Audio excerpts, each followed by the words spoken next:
Okay, naimbag nga aldaw kada kayo amin na po. So magandang araw sa inyong lahat. So andito tayo sa Karabawan. So may start tayong project dito. Ito yung bahay ni Ma'am Catherine Tudla. So matagal-tagal din siya naghintay sa atin mga boss. So maraming salamat naman at nakapaghintay po siya. So talagang hinintay po tayo. So tingnan natin mga boss yung bahay na gagawin natin.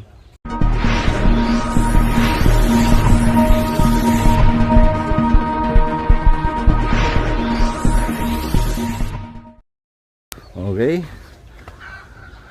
So dito, ito yung nasa side kasi tayo mga boss ng bahay. So punta natin yung loob. So ngayon, ito yung before niya.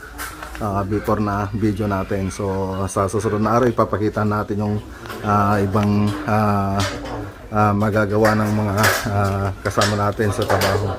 So dito may nilagay na akong design dito. So mas maganda lang siguro kung sa last part ng video ko na lang ipakita. So hindi ko na i-drawing ito hindi ko na i-drawing ito sa computer. So bali actual na lang yung pag-drawing ko sa kanila. Ginuhit ko na lang sa papel. So doon na lang sila nag base. Tapos nilagyan ko na lang ng sukat. So sa last part na lang siguro ng video makikita nyo ng kabuuan ng video na to. So dito kasi ito yung salas mangyayari dyan. Tapos medyo umingay lang mga boss, pasensya na po kayo. So dito naman yung magiging dining. Ito yung magiging dining natin.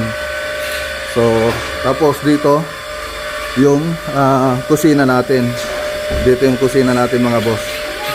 Okay, so tatlong part, dining, salas, dining dito, tapos kusina doon. Tapos yung mga mga boss, itong mga kwarto, cove design na lang yung gagawin natin diyan. Yung karaniwan natin ginagawa sa mga kwarto, cove design. Okay? So hindi ko na muna haban itong video natin mga boss, at least may pakita ko yung before niya bago natin simulan. Okay? Okay, magandang araw sa inyo mga boss. So i-update lang po natin yung project natin dito sa Barangay Karabawan, Mayantok, Tarlac. So yung project natin dito, ceiling. Okay, so i-update natin yan maya-maya. So bago natin puntahan, inyayahan ko po kayo na i-subscribe itong channel na to. Mag-like na rin para makatulong tayo sa munti nating channel. At pindot na rin po yung notification bell dyan sa baba at ilagay natin sa on. Okay? So tara mga boss, tingnan natin yung update natin dito sa Barangay Karabawan. Okay? So andito tayo sa labas mga boss. So andyan yung mga kasama natin sa trabaho. So dito sa sa terrace, simple lang ginawa natin dito. Nilagyan lang natin ng kanal yung gilid niya. Okay, ayan, makikita nyo dyan, may kanal din siya. Tapos siyempre may apat na pinlight yan pag natapos. Okay, so dito sa salas,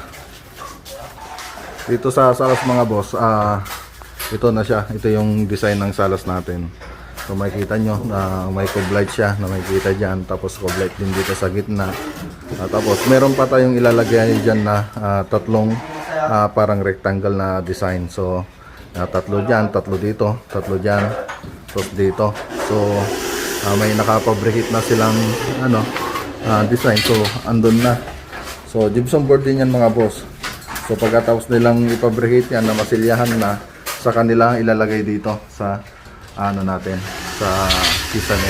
So nakabangda rin, lalagyan din natin ng framing yan para pagkakapitan ng design.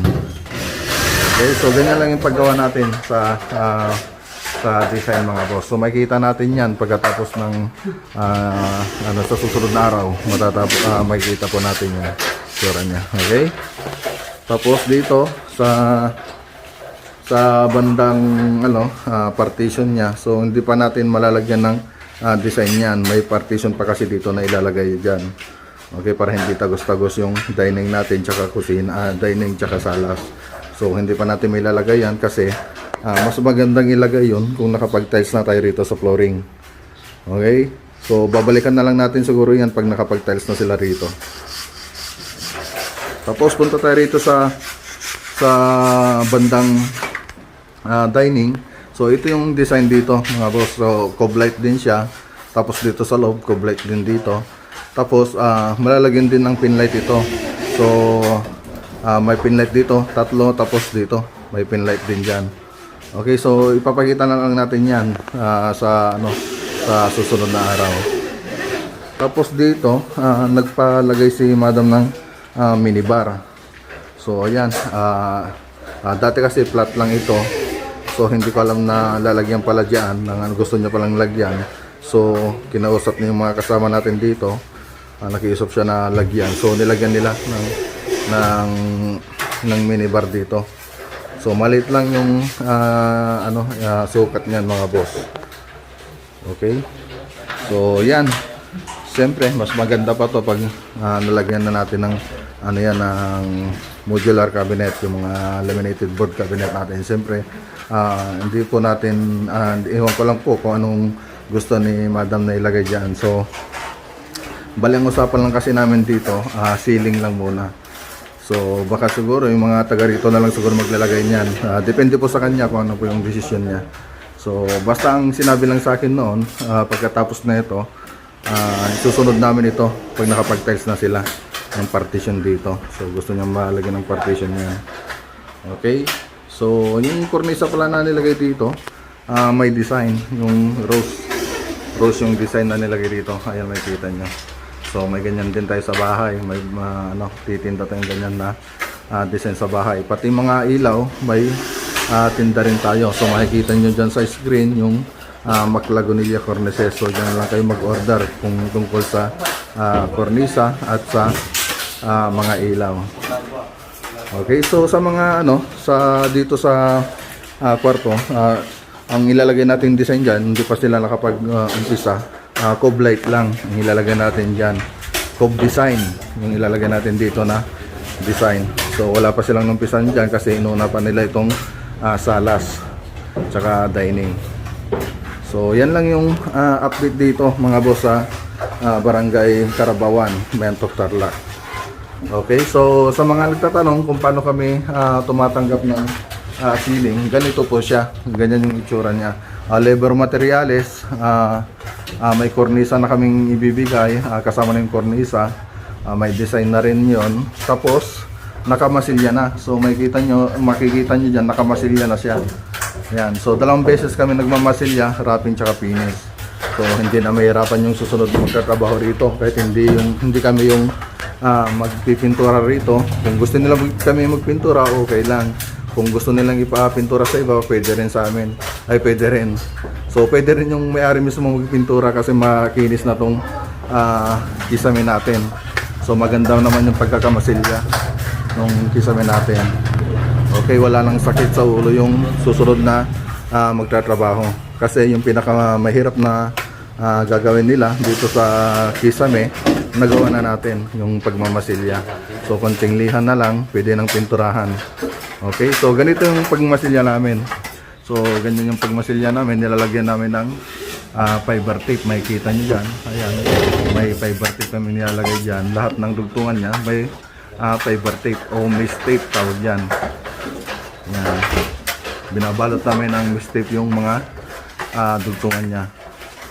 Okay, so yan lang naman yung update natin dito sa Barangay Carabawan, Mayantok, Tarlac. So i-update natin ulit ito sa susunod na araw. So idudugtong ko na lang sa video na to. Okay, so dyan lang muna yung video natin. So abangan natin ito. Kita-kits ulit tayo sa sa susunod na video. Bali idudugtong ko na lang po rito. Okay, so yan lang muna, mga boss. Okay, magandang araw sa inyo, mga boss. So i-update lang po natin yung project natin dito sa Barangay Carabawan, Mayantok, Tarlac. So tingnan natin, mga boss. So andito tayo sa terrace, mga boss. So natapos na nila ito, nakapagmasilya na sila.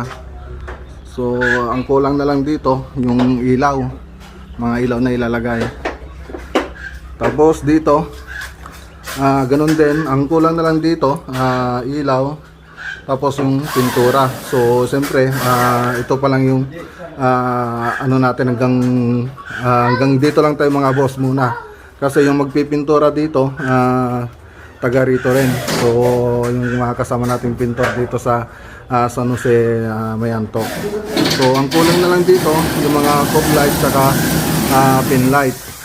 So ganyan pala kami tumanggap ng kisame mga boss. Pag nakontrata kami, nakamasilya na siya, labor and materials, nakamasilya na siya, tapos may kornisa na rin namin.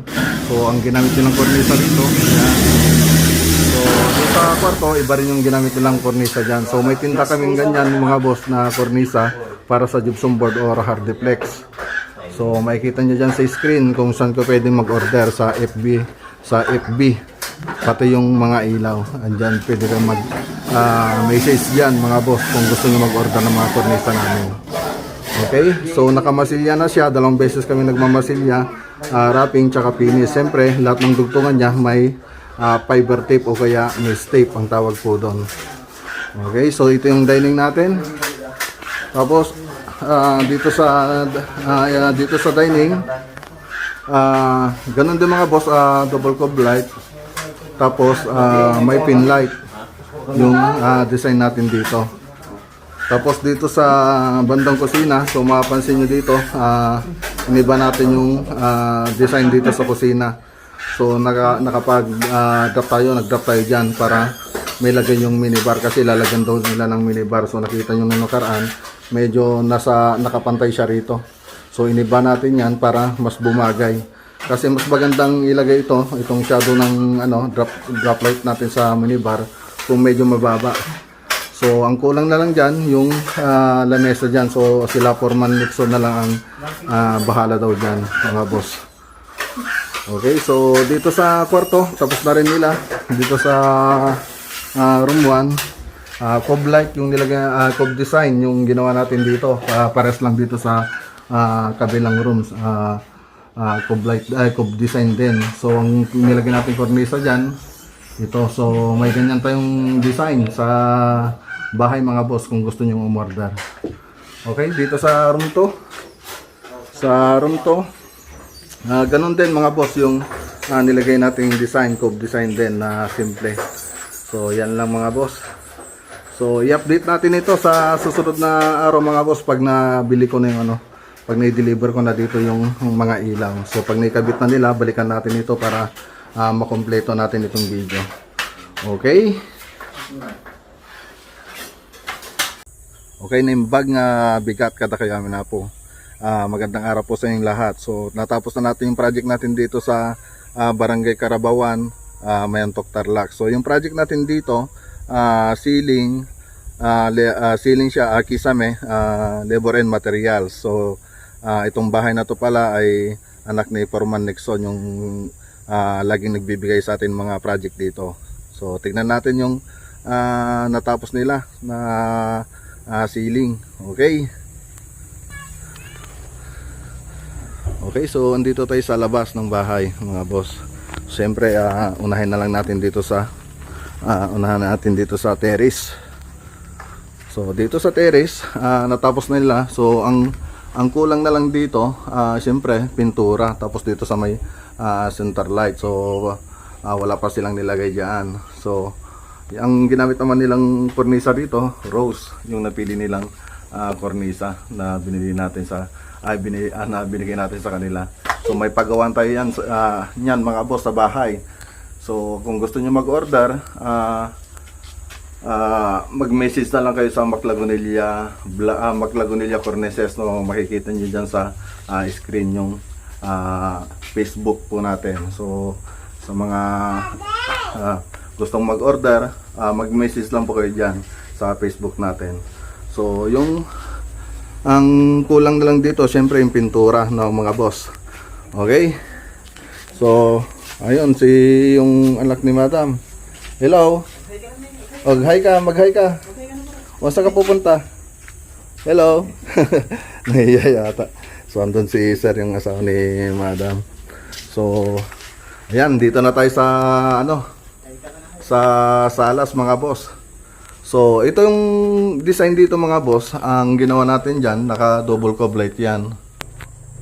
So yung nilagyan natin kulay dyan na ilaw, so tricolor yung pinili ni madam, blue, white, tsaka violet. So yung strip light yon mga boss, yung nandito. So tapos yung pin light, blue, white yung nilagay natin kulay dyan na ilaw. So tingnan natin mga boss. Ito po siya. Okay, yan yung pin light, blue, white lang po siya. Yan. Yan. Tapos yung cob light, ito siya. So lahat ng cob light, ganyan yung kulay niya. So naka-violet, warm white, tsaka blue. Yung ginamit nating strip light dyan. So may tindahan rin, may ano rin tayo dyan, may tinda po tayo dyan mga boss. So mag-message lang kayo doon sa Maclagonilla Cornices. So meron tayong tinda dyan. So andun din yung mga presyo mga boss. So makikita nyo dyan sa screen yung FB na pwede nyong pagtanungan. Okay? So dito makikita natin dito, so tagus-tagusan siya. So ang balak kasi dito ni madam na sinabi niya sa akin, lalagyan ng partition dito. So unang gagawin dapat dito, magta-tiles muna sila. Tapos yung siyempre sasabay na rin nila yung bar counter doon. So pag nakapag-tiles na sila, pwede na nating lagyan ng partition to. Lalagyan natin partition ito. Pero siyempre lalagyan natin ng konting accent yung pwedeng makikita pa rin doon. Parang ano lang siya, design niya lang dito sa gitna para hindi tagus-tagusan yung dining natin tsaka yung salas. Okay? So dito tayo sa dining mga boss. So dito sa dining, double cob light din yung ginawa natin dito. So tricolor lahat yan mga boss. Lahat ng nilagay natin dito, yung strip light niya. Tapos dito ganun din, blue, white din yung ginamit nating ano dito, ginamit nating ilaw. So dito sinimplihan lang natin. Siyempre ang kulang dito yung ceiling fan na lang dito mga boss. So, hindi pa sila nakabili. Tapos yung pintura ang kulang na lang dyan. Okay, so okay na rito mga boss. Tapos dito sa bandang kusina, dati nakataas ito, mataas ito, ito yung baba niya lahat, tapos diretso. Gustong pa lagyan ni madam ng bar counter. Siyempre, pag ganun kataas, tapos lalagyan natin ng drop light dito, medyo pangit lang ng tingnan. So ginawa natin, ibinaba natin ito. So karamihan kasi na ginagawa namin, ibinababa namin kusina pag nagpapalagay sila ng ganito. Mas pangit kasi yung tingnan nito pag nasa taas, medyo mataas yung paglalagyan ng ilaw. Tapos andito yung lamesa na nukbar. So ganyan lang po yung ginawa namin dyan mga boss. Tapos yung kornisa dito sa salas, tsaka sa kusina, tsaka sa dining, isa lang yung ginawa, ginamit namin kornisa dito mga boss. So yung rose natin, yan lang po mga boss yung nilagay natin dito. Tapos yung sa taas, plain cornice lang. So yan siya. Yan siya yung nasa taas. Okay? So punta tayo sa kwarto. So sa kwarto, simple lang naman yung ginawa natin dito mga boss sa kwarto. So karaniwang ginagawa natin, mga na-design sa kwarto, puro cube design. So yan na yung itsura niya. So ito yung isang room 1.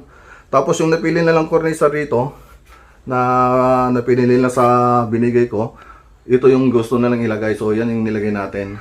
Okay? Tapos dun sa taas, plain lang yung kornisa yung nilagay natin dito mga boss. So ganun din sa kabila mga boss, yung ginawa nating kornisa doon, yung kinabit nating kornisa. Okay? So dito sa kabila, ganun din. So cube design din yung ginawa nating design dito, tapos pares lang silang kornisa doon sa kabilang kwarto. Okay? So yan lang mga boss. So dito, ang kulang na lang dito, pintura, tapos yung mga ilaw dito sa gitna, sa center, tsaka tapos saka dito sa drop light dito sa may bar counter.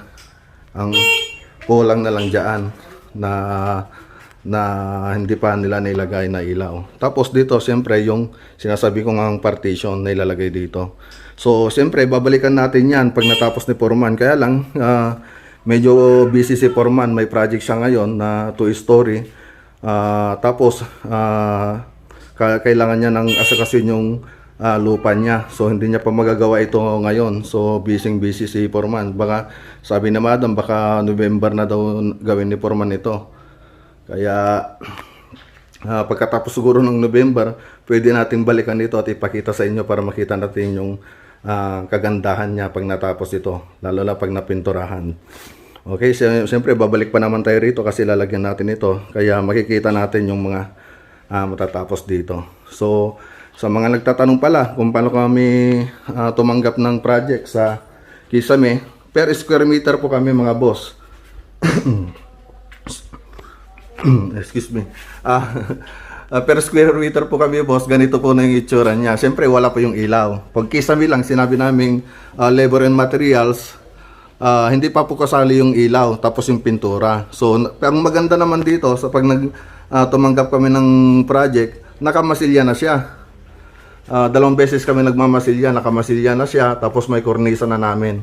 So, meron din kami mga plain cornice na nilagay kung ayaw nyo lang may design. So yung iba kasi ayaw nila ng may design, yung iba naman gusto nila may design na cornisa yung ilalagay nila. So ganyan po kami tumanggap ng project. Labor materials, nakakornisa na siya, tapos may 2 beses na kaming magkukornisa. So yung kung gusto nila magpapintura sa amin, additional na lang po yon. Bali actual na lang po yon. So depende doon sa design na gagawin natin. Tapos itong ilaw, syempre orderin na lang nila sa atin yan. Pag gusto nila pati ilaw. Syempre actual na rin yung kung ilang ilaw ilalagay natin, kung ilang meters din yung ilalagay natin strip light. So ganun lang mga boss. Syempre kung wala silang electrician, ako maghahanap ng electrician para sa kanila para hindi maalantala yung project natin na ceiling. Siyempre, dapat sumasabay yung electrician. Kung wala silang electrician, ako maghahanap. Siyempre, additional na lang po yun na babayaran nila sa amin. Siyempre, hindi sa akin magbabayad yun, kundi doon sa electrician na kukunin ko. Okay? So, sa ngayon, yan mo lang yung pwede nating ipakita dito sa project ni Madam. Project namin dito kila Madam dito sa Barangay Carabawan, Mayantog, Tarlac. So yung mga ibang nito, picture nito, siyempre isusunod ko na lang dito sa video para makita yung ibang itsura niyan, ibang lightnings niya. So makikita niyo diyan pagkatapos ng video na to, isusunod ko rin mga picture na ito para makita ninyo. Okay, so maraming salamat nga pala kay Madam Catherine Tudla at kay sa asawa niya, sa buong pamilya niya. At lalo na kay Foreman Nixon. So marami na siyang binigay na project sa akin. So dito sa project na natin dito, so siyempre binigyan ko sila ng discount kasi siyempre malaki kasi yung utang na loob ko kay Foreman Nixon sa dami ng project na binigay niya sa akin. Siyempre dito binigay ko na lang ng halos mababa na lang yung bigay ko sa kanila dito sa project natin dito sa Barangay Carabawan. Siyempre, ibabalik natin yung mga kabuting binigay nila sa atin. Okay? So, hanggang dito na lang yung video natin mga boss. Kung may shoutout siguro, isusunod ko na lang dito at babasahin natin mamaya. Okay? So, magandang araw sa inyo mga boss. At ingat po tayo lagi at God bless. Sige. Okay mga boss, sabihin mo. Aking abos. Ayan. Okay, sabihin mo. Aking abos. Okay, mga boss. Sabi no Brian. So, siya pala yung bunso ko, mga boss. So, doon ka muna, baby. Doon ka muna sa labas, no? Puntahan mo na to. Okay. So, ayan na, mga boss. So, may shoutout pala tayo, mga boss. Shoutout kay Liam and Erica TV Eskwela from Toronto, Canada. At shoutout din kay Erickson Santos and family. Shoutout din kay Dodong Nest TV from California, USA. At shoutout din kay Yeng Contractor. shout out din kay Best Lutong Kapampangan. So yan, kay The Best Lutong Kapampangan, shout out po sa iyo. Kay Sir kay Dante Guevara from Arayat, Pampanga. So lagi po kami nag-uusap niyan si Sir Dante. So pasensya na sir, na-gusto po ko kanina. So madaling araw po kasi kanina nung tumawag ako sa kanya. So lagi po siyang nanonood sa atin. Mga taga-Arayat, Pampanga po dyan, shout out po sa inyo. Yan po. Tapos may shoutout din po tayo na new subscriber na si Alicia de Guzman. So maraming salamat sa pag-subscribe, madam. Tsaka sa mga nga pala mga boss, gusto magpagawa sa NCR, so hindi pa ako pwedeng pumunta dyan, pero meron po akong i-recommenda sa inyo. So bilas ko po siya, bali nagtrabaho po sa akin ng isang taon para sa ceiling. So kung magpapagawa kayo ng ceiling, dyan lang kayo sa NCR at sa malapit dyan sa NCR, pwede nyo siyang kontakin. So andyan po sa screen yung Facebook niya para makontak nyo siya. So tapos sa mga hindi pa nakapag-subscribe dyan, subscribe na po kayo sa channel natin. So malaking tulong po yan sa mga katulad po namin na nagsisimula sa YouTube. So kung nagustuhan niyo na rin itong video natin, paki-click na lang po yung like tsaka notification bell at ilagay niyo po sa on. So sana itong video na to nakatulong sa mga nagpapabahay dyan at sa mga gustong gumawa ng ganitong project. So hanggang dito lang mga video natin mga boss. Ingat po kayo lagi at God bless.